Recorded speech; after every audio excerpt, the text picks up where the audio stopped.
Sir నమస్తే. నమస్తే వర్మ గారు. సార్, విభజన చట్టాలు ఏవైతే ఉన్నాయో 2014 ముందు నుంచి కూడా జరిగిన పరిణామాలు మనం చూస్తున్నాం. 10 సంవత్సరాలైనా సరే ఇబ్బందికర పరిస్థితులు.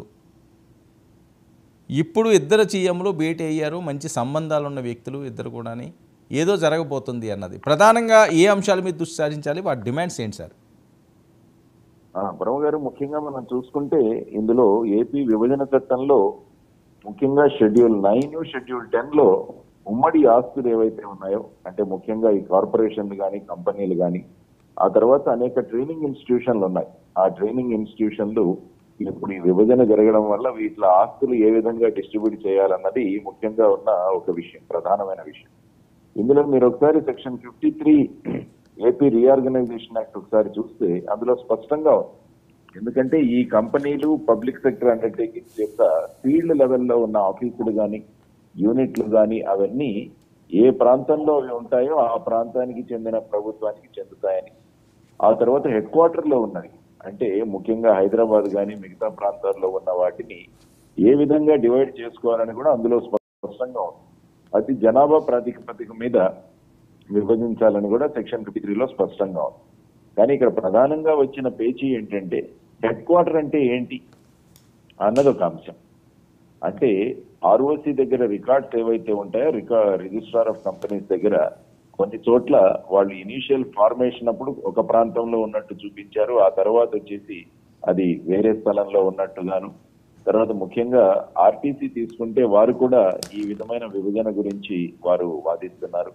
కాబట్టి ముఖ్యంగా మీరు దానికోసం షీలా బీడే కమిటీ అని కూడా ఏర్పాటు చేయడం. షీలా బీడే కమిటీ వారు కూడా స్పష్టంగా ఐ థింక్ 56 అనుకుంటారు, మొత్తం 92 ఉన్నాయి ఇద్దరు కామన్ ప్రాపర్టీస్ అంటే కార్పొరేషన్లు కంపెనీలు.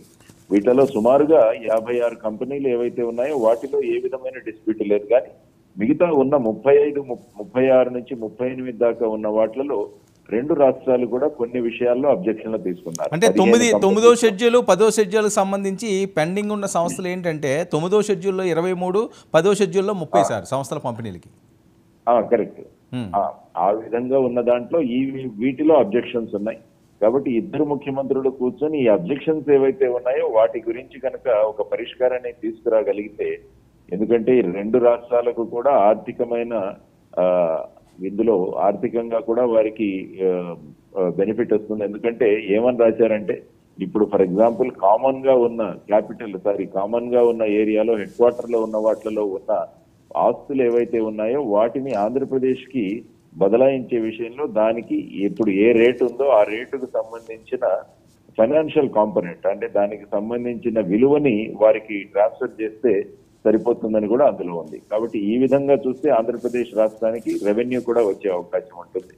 కాబట్టి ఆ విధంగా 2 రాష్ట్రాలకు కూడా ఇది విన్ విన్ సిచ్యువేషన్ అవుతుంది. కాబట్టి ఈ రోజు జరిగే మీటింగ్ లో ముఖ్యంగా ఆ షెడ్యూల్ 9, షెడ్యూల్ 10లో ఉన్న విషయాల గురించి ఒక పరిష్కారం, ఆ తర్వాత ముఖ్యంగా వస్తే కొంతమంది ఉద్యోగులు కూడా అటు ఇటు డివైడ్ అయి ఉన్నారు. ఒక 144 మంది సుమారుగా తెలంగాణ వారు ఆంధ్రాలో ఉండడం జరిగింది. కాబట్టి వారిని మళ్ళా ఇక్కడికి వచ్చే విషయం కూడా ఒకటి పెండింగ్ లో ఉంది. తర్వాత ఏపీ స్టేట్ ఫైనాన్స్ కార్పొరేషన్ గురించి కూడా ఒక విషయం. సో ఈ విధంగా చూసుకుంటే ప్రధానంగా ఈ విషయాల మీద చర్చ జరగబోతుంది. ఎందుకంటే రకరకాల మీటింగులు జరిగాయి ఇంతకుముందు, గతంలో కూడా ముఖ్యమంత్రుల మధ్య జరిగాయి. కానీ ఈ విధమైన సుహృద్భావంతో జరిగాయా అన్నది లేదన్నది కూడా అప్పుడు మనకు తెలియదు. ఎందుకంటే ఆ తర్వాత వెంటనే ఎలక్షన్లు రావడం ఇది జరిగింది.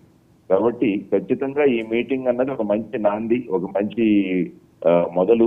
కాబట్టి ఇవి త్వరగా పరిష్కారం చేసుకుంటే 2 రాష్ట్రాలకు కూడా బాగుంటుందన్నది సర్వసాధారణంగా నా అభిప్రాయం అండి. అంటే ప్రధానంగా ఇక్కడ జేడి గారు కృష్ణపట్నం, ఓడరేవు, మచిలీపట్నం, గంగవరం పోర్టులో భాగం కావాలి అని వీళ్ళు చేస్తున్న ఒక ప్రతిపాదన, అది సాధ్యం అవుతుందా? అంటే ఈ ప్రతిపాదన నిజంగా వాళ్ళు చేశారా లేదా అన్నది ఎక్కడ కాంక్రీట్ గా ఎవరికి తెలియదు. కొన్ని మీడియా ఛానల్స్ లో ఈ విధమైన వార్తలు వస్తున్నాయి. కానీ యాక్చువల్ గా అజెండా ఐటమ్స్ ఏంటి అన్నది ఇంకా రాలేదు. అంటే వాళ్ళకి కూడా అవసరం ఉంది కదండి, పోర్టుల ద్వారా ఎక్స్పోర్ట్ ఇంపోర్ట్లకి కూడా వాళ్ళు ఉంటుంది. కానీ దాన్ని అడగడానికి ఒక బేసిస్ కావాలి కదా. అవును. ఎందుకంటే ఇప్పుడు మనం చేస్తున్న బేసిస్ వచ్చేసి ఏపీ రీఆర్గనైజేషన్ యాక్ట్, విభజన చట్టం ఆధారంగా మనం ఈ 2 వాటాల గురించి మాట్లాడతాం. అంటే ఇప్పుడు ఆ ప్రాంతాలు అంటే ఏదైతే వార్తా వీటిలో మీడియాలో వస్తున్నాయో అక్కడ వీళ్ళు వాళ్ళ వాటాను అడగడానికి దానికి కారణం ఏంటన్నది కూడా మనం చూడాలి.